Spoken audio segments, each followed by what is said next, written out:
So there's been a bunch of new cycling infrastructure installed in Toronto in the last little while, and I wanted to check it out, so I decided to commute to work, taking Bloor Street to Manning, to College, to University, to York Street.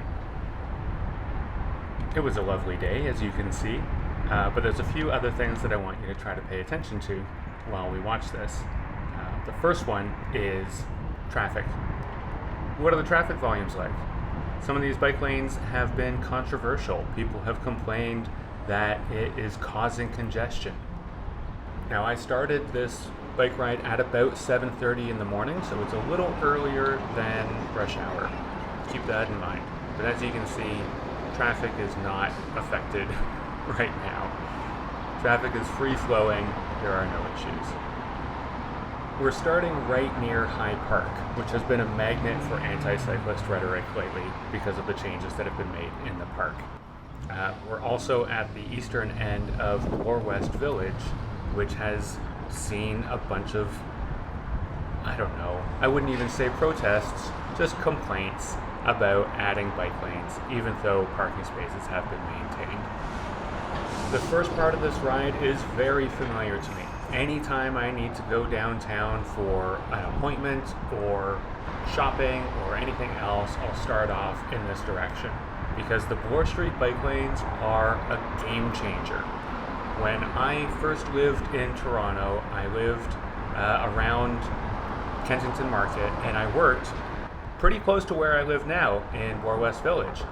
And I would ride my bike through all of the little neighborhoods and stuff like that to try to avoid riding on Bloor Street.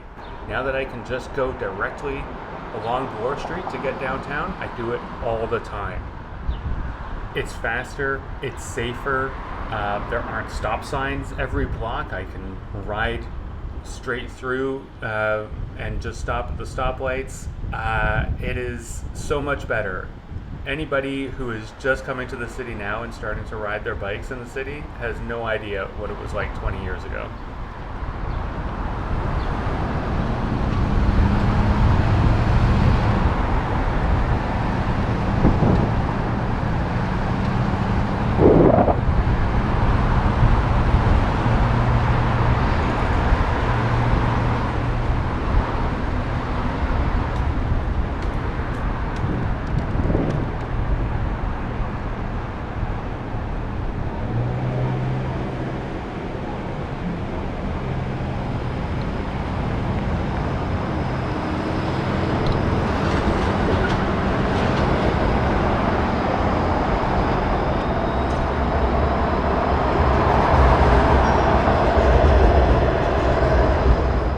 So coming up is some new protection that has recently gone in. This is filling in the gap that was left in the bike lane while they were doing track work and reconstructing some things. So the nice thing is now we've got a continuous protected bike lane from the west end to downtown.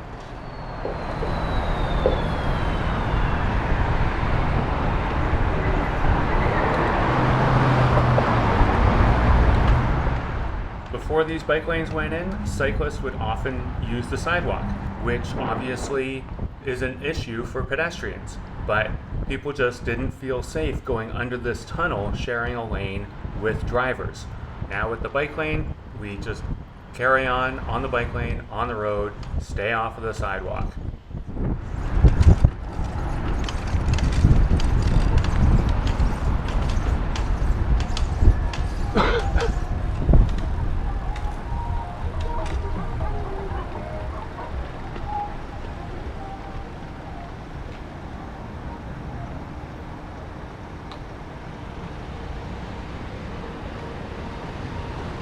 A crossing guard at this location once waved me through to ride through the way that this guy is while I waited for the light on my bike. And I said, no, I'll wait. I have to give a good example for these drivers here.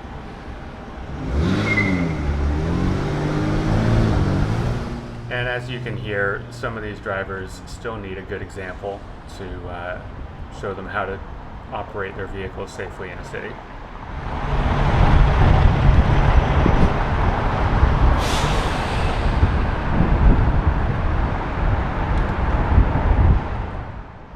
sorry, I spoke too soon. We still have a share the lane situation going under this overpass, but I'm sure that will be rectified soon enough. The funny thing is as you can see, I'm going as fast as the cars at this point, so it really isn't a big issue to share the lane.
Normally, I commute to work along Lakeshore, and Lakeshore is jammed up like crazy right now. I guess because of the construction on the Gardner. The Gardner is also jammed up like crazy.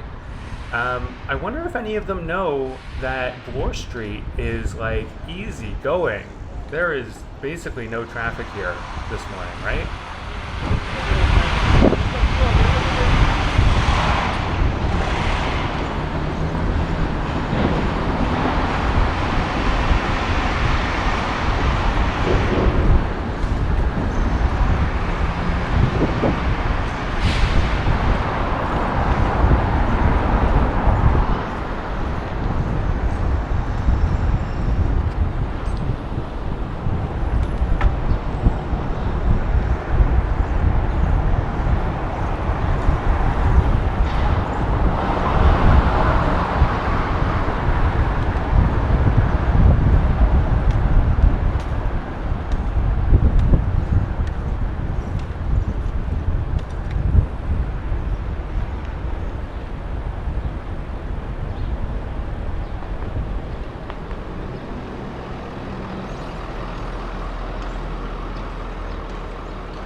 Okay, we're going to talk about this.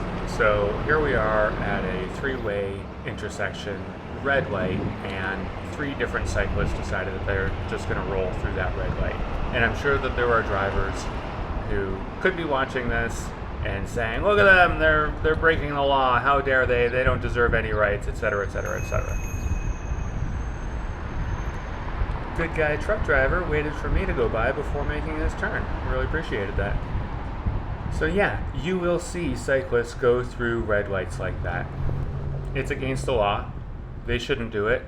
I don't do it. It's a bad idea for their safety, even though they can see that there are no cars, there's no threats to them whatsoever. But the anger that you're feeling about that is more of a resentment than a concern for their safety. So when you're talking about bike lanes or bike racks or anything to do with cyclists, there's no point in saying, oh, but cyclists break the laws all the time. That's irrelevant. Yeah, they break the laws. That doesn't mean you don't get to have a bike lane, protected bike lane, and facilities and infrastructure that makes biking in the city safer.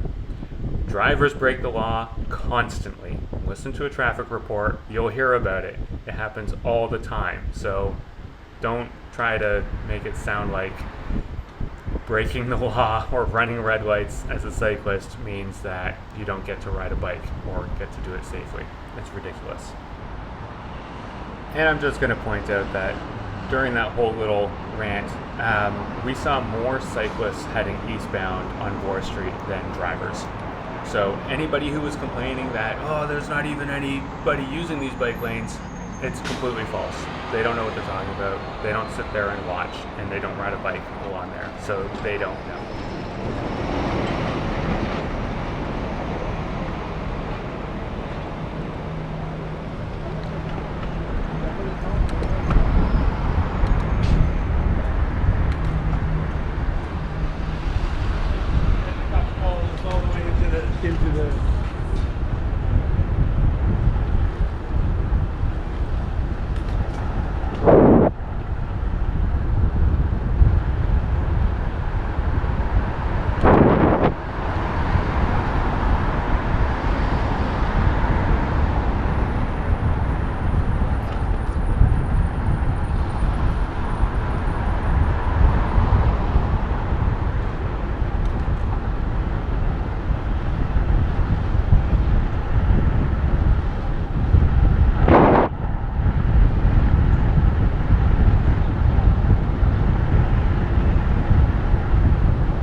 So now we're going to head off of Bloor Street and head down Manning to get to College so we can check out the new cycle tracks that have been installed there. And this gives you a good look at what it's like to try to use the neighborhood streets. You know, often people who are against bike lanes will say, why do they need bike lanes on this road? It's a major road. There shouldn't be bike lanes here. They should ride through the neighborhoods. Ride on the side streets, ride in the quiet streets. So this is what that's like.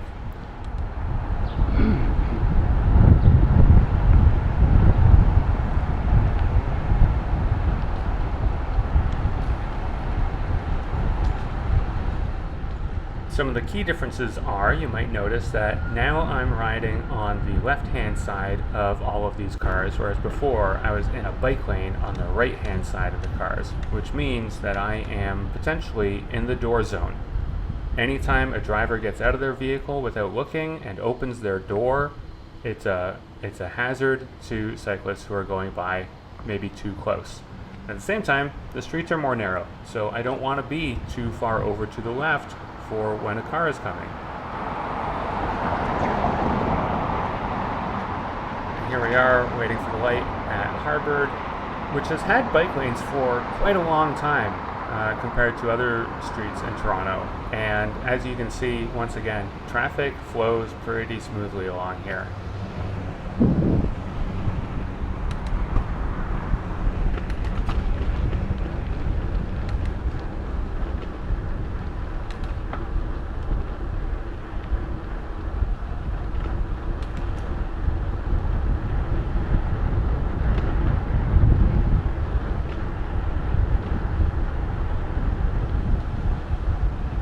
Okay, you saw me roll through a stop sign earlier because it was a three-way intersection.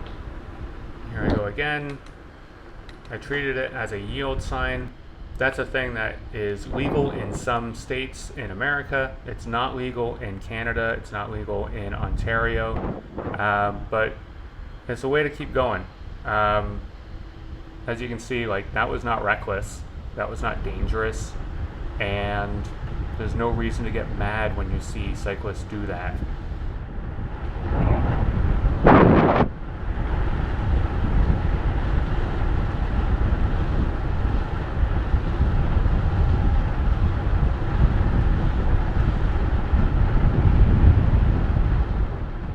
one more thing I want to point out about biking through neighborhood streets instead of main streets is all we've gone past is houses.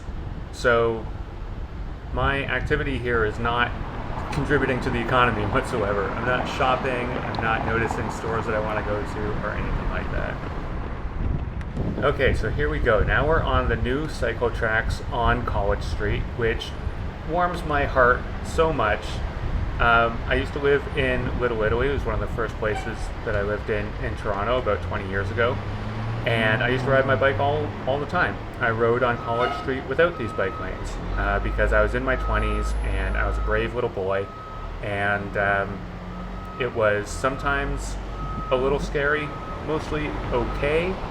But the issues that came up were with drivers parking where I wanted to ride my bike, which meant that I'd have to go around them, which meant that I had to go in front of other drivers who were trying to get around.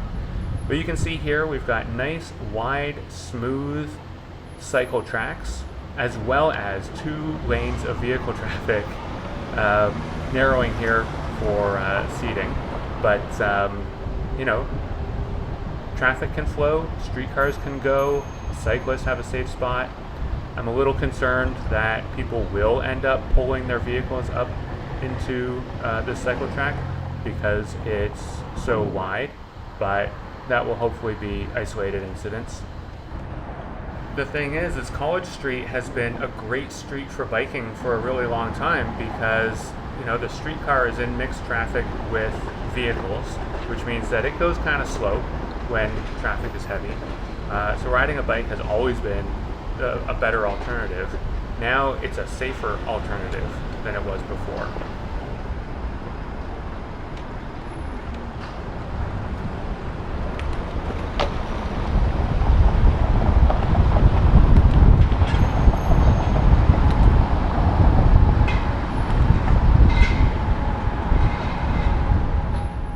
I actually really appreciate the fact that these cycle tracks are raised at certain points and that there are gaps in that concrete barrier. So I'm picturing it being a much better experience in the winter than some other bike lanes in the city where the bike lane can become kind of like a trough for slush and water and be unpleasant.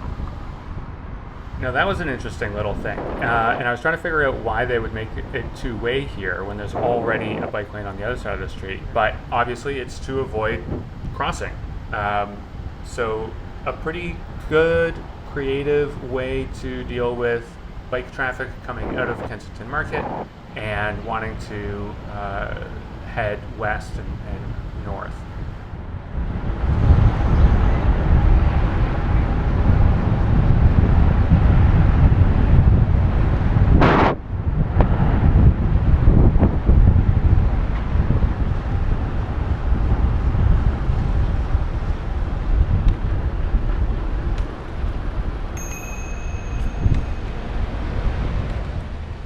Coming up on the other side of Spadina here is an incredibly common experience, but it's so much better now. So this has been a spot where people would stop with their vehicles in the bike lane for years. Now we finally have concrete barriers and drivers are getting a taste of it. So drivers now are forced to stop in the traffic lane instead of the bike lane, allowing cyclists to keep going. And if anybody wants to get mad, they can get mad at that driver. They shouldn't be stopped there. There are other places to go. It made me so happy to see that.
course, you can imagine what it's like in the afternoon rush hour when College Street is really busy with vehicles and the streetcar is stuck behind so much traffic. I really hope that we are inching forward towards putting the College streetcars in their own dedicated right-of-way. It can take forever to get from Yonge Street or University Avenue to Little Italy on the streetcar. Back in the day, I would walk faster, and it's certainly faster on a bike.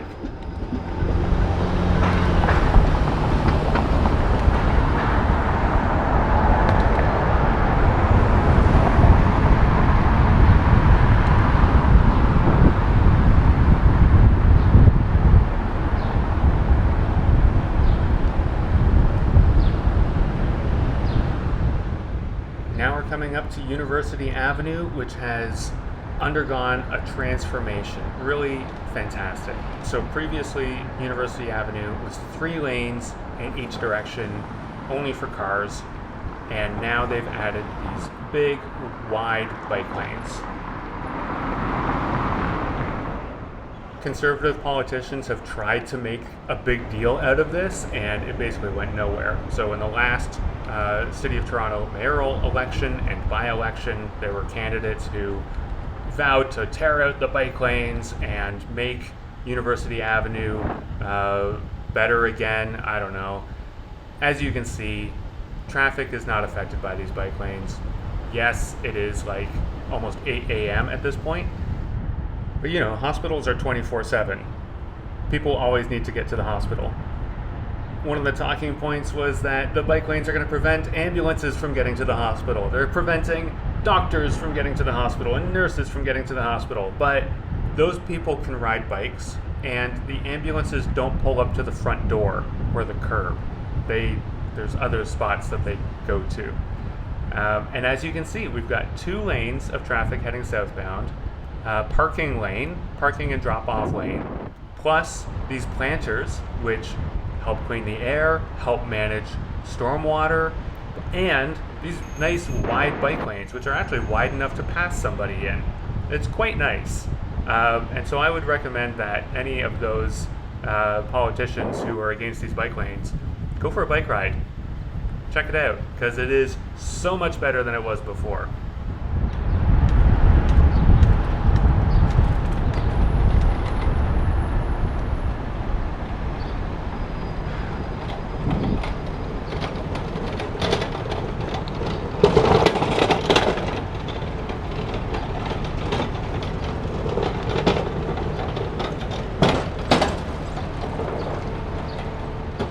Once again, cyclists going through the red light, but who are they hurting? Well, there's nothing threatening them, and they are not threatening anybody else. That pedestrian was able to finish crossing without any issues, so let it go.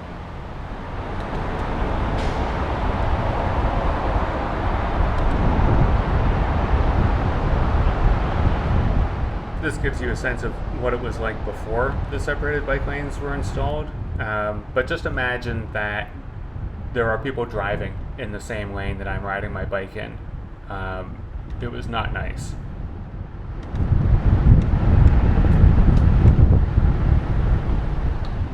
And unfortunately, this is about where things start to get dicey again. So a little bit of separation for a couple more blocks. Really good for Queen Street, I think, to have the bike share station there. But now we've got flex posts again, no concrete barriers.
coming up here is where University sort of turns off to York Street, and we have some unpleasant configurations how it interacts with Front Street. I'm really hoping that they sort this out soon.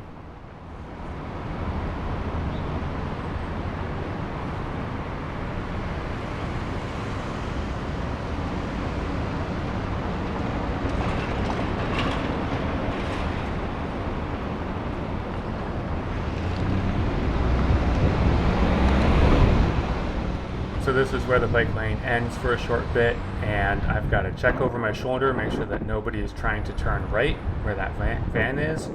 I've got to merge over into the traffic lane once again, make sure that there's nobody trying to cross over. And now I've got no bike lane, in live traffic, watching for pedestrians, watching for drivers, heading through, now going into an underpass, no bike lane, no protection. Just trying to get through quick, checking over my shoulder, into the darkness. I've got reflective stuff. I'm not too worried about not being seen, but you know, you can only be seen by someone who's looking. So it's a little dicey. Now I have to get over and make a left-hand turn to head into my office. So thanks for watching, everybody. Just a little tour of the city and some of the new bike infrastructure. Hope you enjoyed it. Go out there and ride a bike.